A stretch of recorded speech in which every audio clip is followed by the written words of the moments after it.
to the hottest movie review on the internet today, the A-List Review. I am your host, the Game Changer, Wes Truth. And as you can see, it's time to go back to the theater. And ladies and gentlemen, they're creepy and they're kooky and they're animated once again. My review of the 2019 animated film, The Addams Family, coming up next.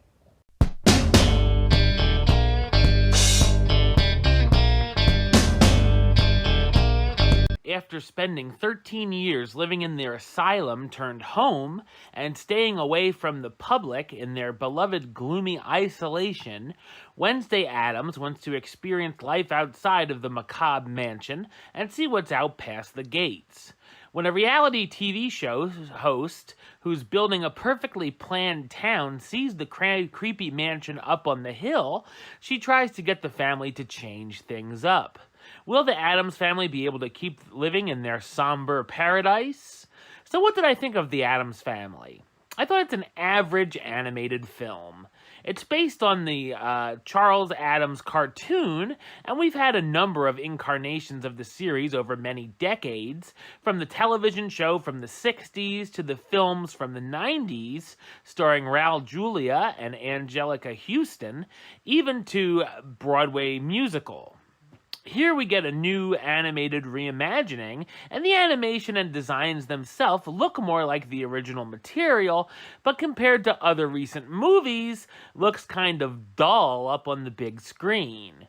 The jokes are very hit and miss, but I did get a couple of laughs out of it at least, most notably from a humorous musical number. As you can imagine, there's tons of puns throughout the runtime, some of which work and some of which are groan-worthy. The characters do a lot of things that we've become used to seeing, like letting their pet lion run loose while walking through town, throwing knives at each other, and of course, blowing things up. This version is very much aimed at the younger audience members and ends up focusing more on Wednesday and Pugsley as a result.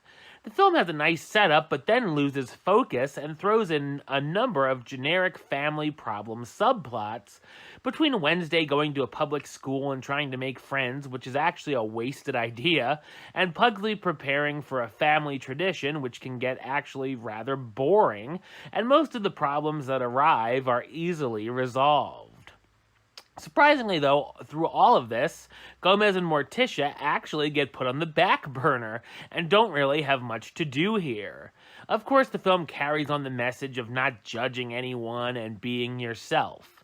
The interesting and talented voice cast stars Oscar Isaac as Gomez Addams, the patriarch of the family preparing for a big family reunion, Charlize Theron as Morticia, Gomez's wife, worried about their daughter wanting to be out with the other neighborhood kids, Chloe Grace Moretz as Wednesday, the girl who wants to see what the other kids in the neighborhood are like, Finn Wolfhard as Pugsley, the son getting ready for his Marzuka, Nick Kroll as Uncle Fester, Gomez's brother who's also helping Pugsley, and Allison Janney as Margot Needler, the reality show host that will do anything to drive the Addams out of town.